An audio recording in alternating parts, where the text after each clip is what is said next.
Welcome back to the channel. In this video, I'm gonna create a quick in-depth review about this AI writing tools, which is Smodin. So let's get started with the in-depth review about Smodin.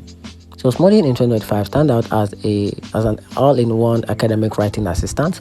It can generate essays, paragraphs, context, create citations in APA or MLA, also check for plagiarisms and even grade drafts, all from a simple interface.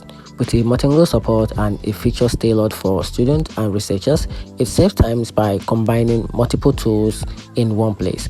Its paid plans are affordable and many users value how quickly it delivers structured citations and ready content.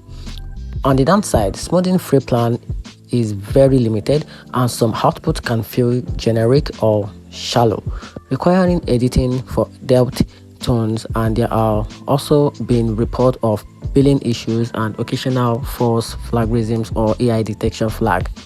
Overall, Smodin is worth it in 2025 if you want a pocket-friendly academic-focused AI writing tools.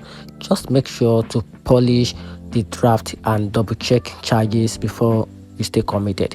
And that's it. Hope you find the review a little bit helpful. If you did, turn on the notification button and subscribe for more. Thanks.